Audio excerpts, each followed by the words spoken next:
दोस्तों, ये कहानी एक ऐसे लड़के की है जिसकी शादी एक ऐसी लड़की से हो जाती है जिसने उसकी जिंदगी को नर्क बना दिया।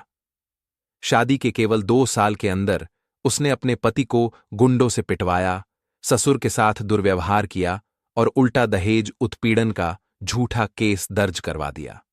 इसके बाद वह मायके में रहने लगी और अपने प्रेमियों के साथ मौज मस्ती करती रही। महिला सुरक्षा के लिए बनाए गए कानूनों का गलत फायदा उठाकर उसने अपने ससुराल वालों की जिंदगी तबाह कर दी। अब 6 साल की लंबी कानूनी लड़ाई के बाद इस केस का अंतिम फैसला सुनाने का वक्त आ गया था। फैसला एक तेज तर्रार और कड़े फैसले देने के लिए मशहूर 25 से 30 साल की युवा महिला जज को सुनाना था। जब यह मामला उनके सामने आया तो उन्होंने पूरे केस की गहराई से जांच की। धीरे धीरे उनकी सहानुभूति पीड़ित पति और उसके परिवार की ओर झुकने लगी। जैसे जैसे सुनवाई आगे बढ़ी, कहानी ने और भी दिलचस्प मोड़ लेना शुरू कर दिया। यह मामला सिर्फ कानून तक सीमित नहीं रहा, बल्कि मानवीय भावनाओं, संघर्ष और सच्चाई की जीत की कहानी बन गया। क्या हुआ जब महिला जज ने इस केस में न्याय किया?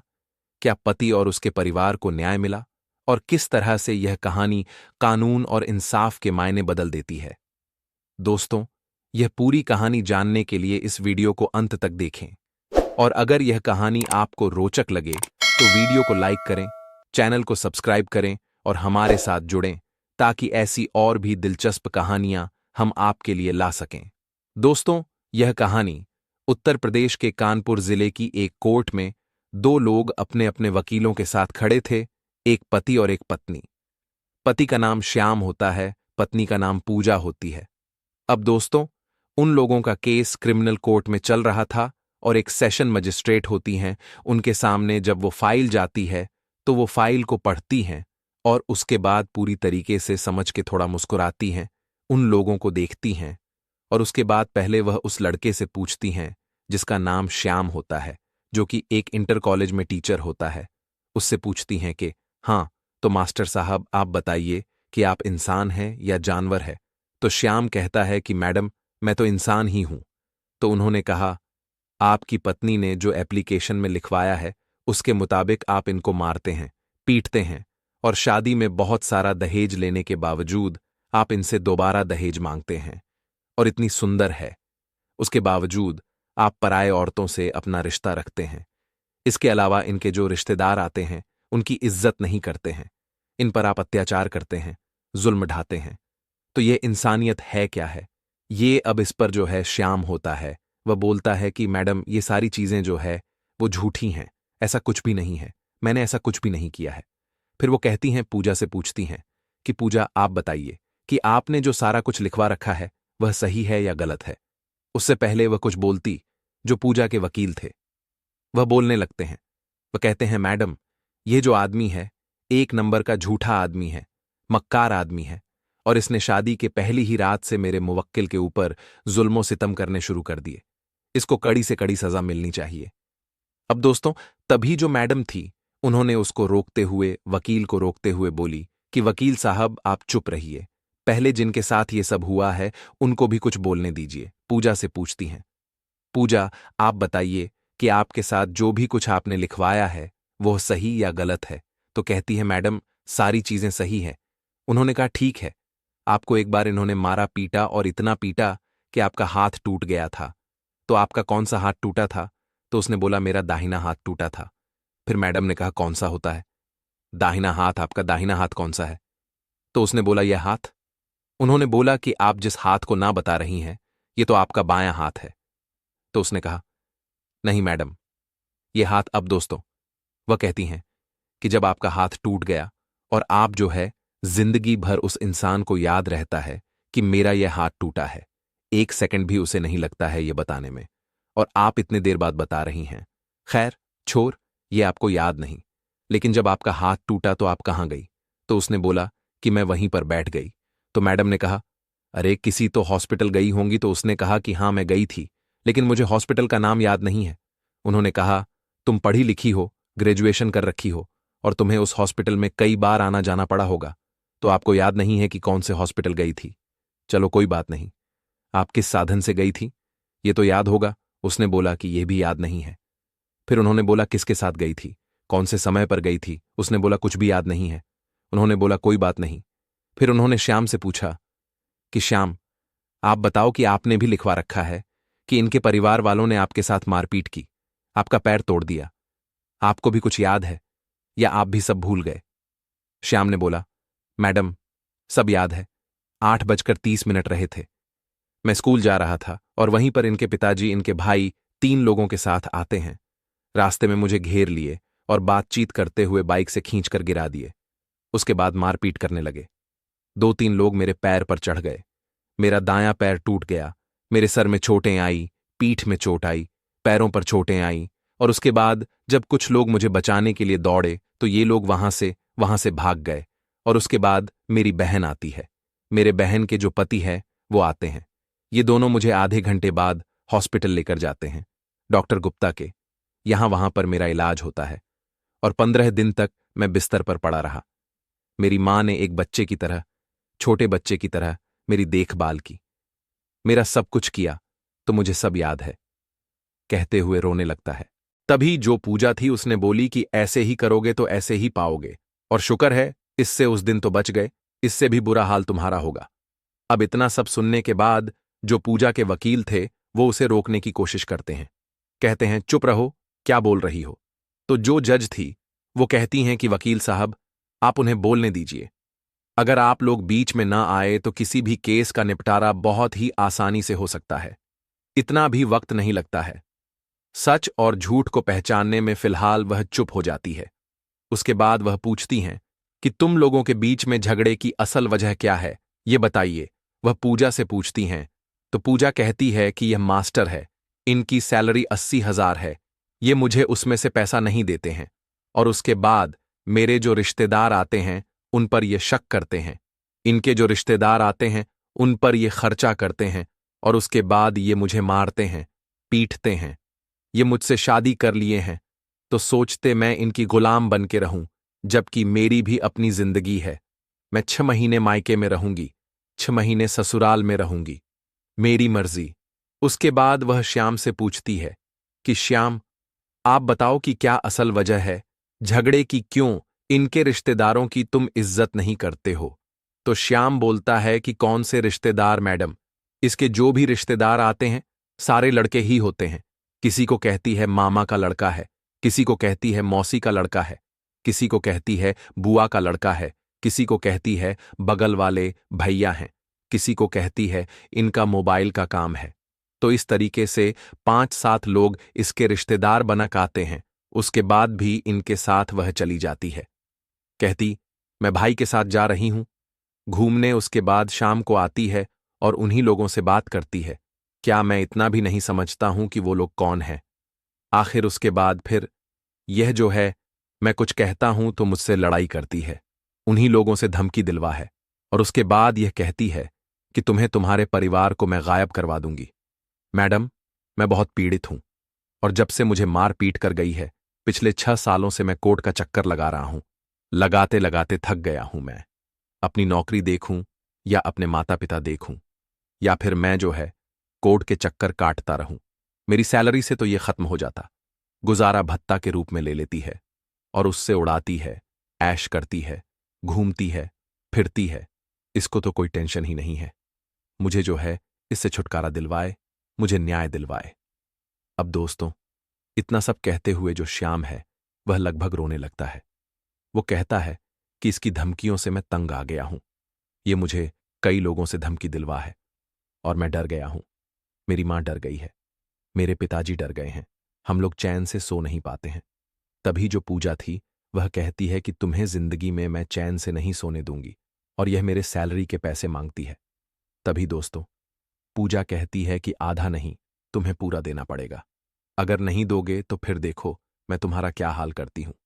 अब दोस्तों, फिर श्याम है, बोलता है, देखिए मैडम, आप लोगों के सामने मुझे धमकी दे रही है, बताइए मैं कैसे अपना गुजारा करूं। अरे मैं तो इतना तंग आ गया हूं कि मेरे माँ बाप नहीं होते तो मैं पता नहीं क्या कर लेता, लेकिन यही सोचता हूं कि मेरे बाद उनको कौन देखेगा। फिर पूजा कहती है कि अपने माँ बाप को भी ले जाना अपने साथ। दोस्तों, तभी जो उसके वकील थे है उसे चुप कराते हैं। तो जो मैडम थी वो बोलती हैं, वकील साहब आपकी तो मुवक्किल, आप तो कह रहे थे बड़ी मासूम है, बड़ी नासमझ है और सबके सामने धमकी दे रही है। इस पर क्या कहेंगे आप? अब दोस्तों चुप हो जाते हैं। फिर मैडम कहती हैं, ठीक है, तुम अपने पति के साथ जाओगी या नहीं? जाओगी। उनके साथ रहोगी कि नहीं रहोगी? तो वह कहती है कि नहीं, मैं नहीं जाऊंगी। मुझे जो है मेरे सारे पैसे चाहिए, जो कि शादी में खर्च किए थे मेरे मम्मी पापा ने। और इस पर जो श्याम था, बोलता है कि मैडम, ये सारे सामान ले जा चुकी है, अपना बेड बिस्तरा सब ले जा चुकी है, बर्तन एक चद्दर तक इसने नहीं छोड़ा और गहने वगैरह सब ले जा चुकी है। अब मैं इसको कौन से पैसे दूं? कौन से इसके घर से? जो यह लाई थी उल्टा यह दहेज का मुकदमा दर्ज करवाती है। मेरा पैर तोड़ दिया तो अपने हाथ के टूटने का इसने इल्जाम लगा दिया। मेरे ऊपर तो इस तरीके से मुझे परेशान करती है। मुझे इससे जो है न्याय दिलवाए जो है। उन्होंने कहा ठीक है। अब सारा कुछ सुनने के बाद जो है उन्होंने कहा कि ठीक है, आप जो है इनको या तो 10 लाख रुपए लाख रब दीजिए, क्योंकि इनकी नौकरी है नहीं, आगे इनको जीवन गुजारना है, और या फिर आप इनको ले जाइए अपने घर पर, इज्जत से रखिए। यही जो है यही फैसला है मेरा। अब दोस्तों, उसके बाद जो है वह तो पूजा तो खुश हो जाती है, ऊपर से कहती है मुझे 10 नहीं 20 लाख रुपए चाहिए। और जो श्याम था वो कहता है मैडम, मैं कहां से पैसे दूं, और इतने भी पैसे नहीं बचते। मैंने अभी अभी घर बनवा लिया, मेरे पास कुछ नहीं है देने के लिए। मैं 2-4 लाख भी नहीं दे सकता, 10 लाख कहां से दूं? उन्होंने कहा तो फिर दूसरा ऑप्शन है, आप इसको अपने घर ले जाइए। तो कहता है कि मैडम ठीक है, मुझे 15 दिन का आप समय दीजिए। अब वो 15 दिन का समय मांग लेता है, लेकिन जो पूजा थी वो कहती है कि मुझे अभी ये 10 लाख देगा तो ठीक है, वरना मैं 15 दिन बाद इससे 20 लाख लूंगी। अब इतना सुनने के बाद जो पूजा के वकील थे उन्होंने कहा मैडम 10-20 लाख से क्या होगा, यह इतना पैसा कमाते हैं, कम से कम इसको 50 लाख रुपए चाहिए मुआवजा के तौर पर। अब दोस्तों जो है जो जज साहिबा थी, जो मैडम थी, उन्होंने कहा कि आपकी मुवक्किल जो है वह खुलेआम धमकी दे रही है, उस पर आप कुछ नहीं बोले। और जब वह 20 लाख मांग रही है तो आप उसमें 50 लाख लगा दे रहे हैं। तभी जो है श्याम का जो वकील थे वह बोलते हैं कि मैडम कायदे से तो इस रिश्ते को बिना लेन देन के खत्म कर देना चाहिए, और इस औरत से मेरे जो मुवक्किल हैं इनको छुटकारा दिलवा, इनकी जो है जिंदगी का सवाल है। लेकिन आपने इतना मुआवजा लगा ही दिया है तो आपने सोच समझ कर ही लगाया होगा। आपके फैसले पर मैं कोई टिप्पणी नहीं करना चाहता, लेकिन 15 दिन का आप वक्त दीजिए, उसके बाद हम सोचेंगे क्या करना है। मैडम ने कहा ठीक है, 15 दिन के बाद आप लोग आइएगा। अब उसके बाद इनका जो है अंतिम केस था, तो शाम हो गई थी, कोर्ट जो है उसके बाद बंद हो जाता है और सब लोग अपने अपने काम के लिए चले जाते हैं। जब रास्ते में मजिस्ट्रेट साहिबा जो थी वह अपने आवास पर जा रही थी, वह देखती हैं कि जो श्याम था उसको 2-3 लोग घेरे हुए हैं, और पूजा जो है उसको धमकी दे रही है कि तुझे 50 लाख देकर भी तुझको नहीं छोड़ूंगी, तुझे बर्बाद कर दूंगी, यह कर दूंगी, वो कर दूंगी। तभी जो है मैडम अपने ड्राइवर से गाड़ी रोकने के लिए कहती हैं, उसके बाद शीशा डाउन करके उन सब की बातें सुनती है, और उसके बाद वह एक बार बोलती है कि क्या हो रहा है ये सब। अब वो जो है पहचान जाती है कि जज मैडम है, और उसके बाद जो है सारे लोग वहां से उसको छोड़कर चले जाते हैं। दोस्तों, 15 दिन बाद फिर उनको आना था, लेकिन अगले संडे को एक हॉस्पिटल में जो है वह श्याम अपनी मां का इलाज करवाने के लिए गया हुआ था, और वहीं पर जो मजिस्ट्रेट मैडम थी वह भी अपना इलाज करवाने के लिए गई हुई थी। उन्होंने जो है जब श्याम को देखा तो उन्होंने बोला अपनी जो सहायिका थी, जो उनकी केयर टेक थी, उससे उसको बुलवा है।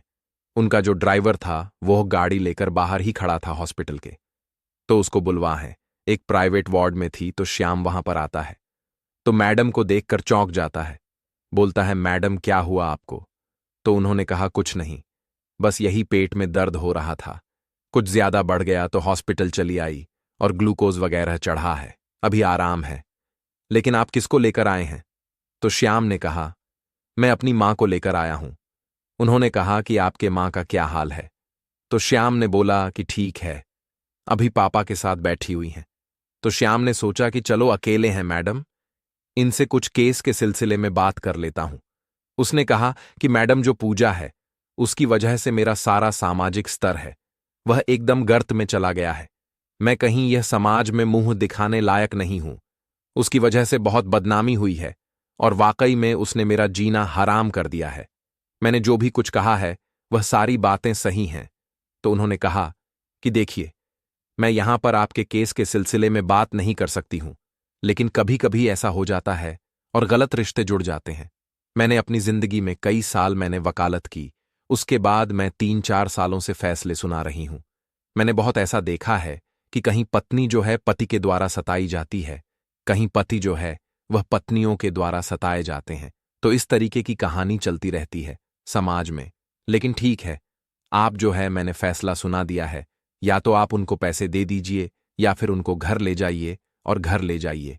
आप मास्टर हैं, समझदार हैं और आप ही कुछ संतोष करिए, थोड़ा रिश्ते को बनाने की कोशिश करिए। तो श्याम बोलता है कि मैडम, मैं 2 साल मेरे साथ रही, मैं बसों बार इसके सामने झुका, कोई बात नहीं मानती है, और मैं क्या ही बताऊं, वहां पर तो मैं कुछ बता नहीं पाया। क्या क्या यह मेरे साथ करती है, और मैंने इसे कोई कमी नहीं रख रखी। मेरे माता पिता परेशान हैं कि मेरा रिश्ता कैसे आगे बढ़ेगा, मेरे बच्चे कब होंगे, मेरी 30 साल की उम्र हो गई है, और अब मैं क्या करूं, मेरे समझ में नहीं आ रहा है। और मेरे पास अभी इतने पैसे भी नहीं हैं कि मैं उसको दे दूं।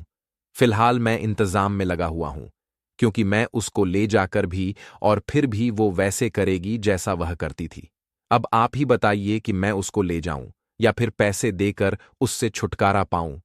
तो मैडम ने कहा कि मैं यह तुम्हें एडवाइस नहीं दे सकती, लेकिन फिलहाल दोनों में तुम्हें एक काम करना पड़ेगा, या तो आप पैसे दीजिए या फिर उनको ले जाइए, अपने घर पर इज्जत से रखिए। तो जो घनश्याम था उसकी आंखों में आंसू आ जाते हैं। कहता है, मैडम, मैं वाकई में बहुत परेशान हूं, मैं उसको पैसे दे दूंगा, उससे छुटकारा ले लूंगा। कहती हैं, कोई बात नहीं, उससे भी अच्छी लड़की तुम्हें मिल सकती है। फिर श्याम कहता है कि मैडम, अभी भी वो मुझे धमकी दिलवा है कि यह करेंगे वो करेंगे। उन्होंने कहा, ठीक है, आप मेरा नंबर ले लीजिए, अपना नंबर दे दीजिए, ऐसी कोई भी धमकी आती है तो आप मुझे कॉल कर दीजिएगा दोस्तों। उसके बाद वह नंबर लेते हैं दूसरे का, और उसके बाद जो मैडम थी उन्होंने कहा, ठीक है, आप जाइए, अपनी मां को देखिए दोस्तों। उसके बाद वहां से चला जाता है।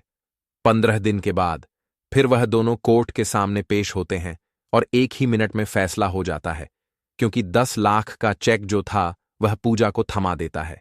श्याम और उसके बाद इनकी सुनवाई खत्म हो जाती है और उन्हीं मजिस्ट्रेट के सामने यह तक खत्म कर दिया जाता है। दोस्तों, 1 महीने बीतते हैं। फिर एक दिन जो मैडम थी वह जो है श्याम को कॉल करती हैं। कहती हैं, क्या हाल है मास्टर साहब, अब तो कोई धमकी वगैरह नहीं आ रही है। अब जैसे ही वह देखता है मैडम का फोन, वह हैरान रह जाता है। वो बोलता है कि मैडम, मैंने उसको जैसे ही पैसे दिया उसने शादी कर ली, किसी से अब क्या धमकी देगी। तो मैडम ने कहा, ठीक है, अब तुम भी अपनी कहीं शादी कर लो, क्या करोगे, रिलेशन में ऐसा होता रहता है और हर कोई भोगी है, इन सब चीजों का कहीं ना कहीं कोई नहीं बचा है। फिर टीचर ने कहा, मैडम, आप लोग तो बचे होंगे इन सब चीजों से। उन्होंने कहा कि अब क्या बताऊं, कोई नहीं बचा है, मैं भी नहीं बची हूं। फिर मैडम अपनी कहानी कहने लगती हैं कि जब मैं कॉलेज में थी, पढ़ रही थी, तो एक लड़का डॉक्टर बनकर मुझसे मिला। हम दोनों की बातचीत होने लगी, घूमने फिरने लगे। फिर वो मेरे ऊपर रिलेशन बनाने का दबाव बनाने लगा। लेकिन जब मैंने उसके बारे में पता किया तो पता चला कि एक नंबर का ठग है। फिर मैंने उसे पीछा छुड़ाया तो वह मेरा जो है कॉल रिकॉर्डिंग जो है वायरल करने की धमकी देने लगा। फिर मैंने कानून का सहारा लिया और बहुत मशक्कत के बाद मैंने उससे पीछा छुड़ाया। तो यह समझिए कि कोई नहीं बचा है। लेकिन अब आप जो है शादी कर लीजिए, और आप इतने अच्छे हैं, किसी अच्छी लड़की से आप शादी कर लीजिए। फिर जो है श्याम कहता है, ठीक है मैडम, लेकिन किससे करूं, समझ में नहीं आ रहा है। अभी तक तो कोई ऐसा मैंने सोचा नहीं, देखा नहीं तो। उन्होंने कहा, ठीक है, आपके पास जो है आज जो है किसी लड़की का फोन आएगा और आप उससे बात कर लीजिएगा। अब दोस्तों, वो चौंक जाता है, बोलता है, कौन सी लड़की मैडम। वो बोलती हैं, बस आप बात कर लीजिएगा, किसी का फोन आएगा। अब दोस्तों, उसके बाद वो फोन काट देती हैं। लेकिन मास्टर साहब जो थे वो फोन का इंतजार करने लगते हैं बेसब्र से कि किसी लड़की का फोन आए, लड़की का फोन आएगा। दोस्तों, रात को 10 बज जाते हैं, लेकिन किसी का फोन नहीं आया। 1-2 फोन और लोगों का आया, लेकिन जैसे ही आता था इनका दिल धड़क जाता था, लेकिन वो कोई उनके परिचित होते थे। रात को 10 बज गए तो मैडम ने उनको फोन किया कि मास्टर साहब क्या हाल है, किसी का फोन आया, आपके पास किसी लड़की का। तो घनश्याम ने बोला कि नहीं मैडम, आया तो नहीं, मैं तो इंतजार कर रहा था। तो मैडम ने कहा, कोई बात नहीं, क्या पता, आप जो है इंतजार करिए। अब फिर जो है अगला दिन आ गया। मैडम ने फिर फोन किया कि मास्टर साहब किसी का फोन आया था कल आपके पास किसी लड़की का। तो उसने बोला नहीं, मैडम नहीं आया था। उन्होंने कहा, याद करिए, आया होगा तो वह याद करता है, फिर कहता है मैडम नहीं आया था, बस आपका ही 2 बार कॉल आया था और किसी लड़की का तो नहीं आया था। तो इस पर मैडम ने कहा, तो क्या मैं लड़की नहीं हूं मास्टर साहब? अब इतना सुनने के बाद जो है वह श्याम हंसने लगता है और कहता है, मैडम आप अपने बारे में बात कर रही हैं। मैडम ने कहा, हाँ, मैं अपने ही बारे में बात कर रही हूं। क्या मैं अच्छी नहीं हूं? मास्टर ने कहा कि मैडम आपके लिए तो कोई शब्द ही नहीं है, लेकिन आप मजिस्ट्रेट हो और मैं एक मास्टर हूं। उन्होंने कहा, क्या हुआ, आप भी तो गुरुजी हैं, आपसे ही पढ़कर लोग यह सब बनते हैं। अब उसके बाद जो है मास्टर साहब के पास कोई शब्द नहीं था, लेकिन फिलहाल दोनों लोग एक दूसरे से मिलते हैं और फिर अपनी बातचीत करते हैं। दोनों में प्यार होता है और फिर आगे चलकर दोस्तों यह लोग शादी करते हैं। तो दोस्तों, यह रही कहानी। आपको कैसी लगी कमेंट करके जरूर बताना, और वीडियो अच्छी लगी हो तो वीडियो को लाइक नहीं किया तो लाइक कर दीजिए, चैनल को सब्सक्राइब कर लीजिए। फिर मिलेंगे अगले वीडियो में, तब तक के लिए जय हिंद।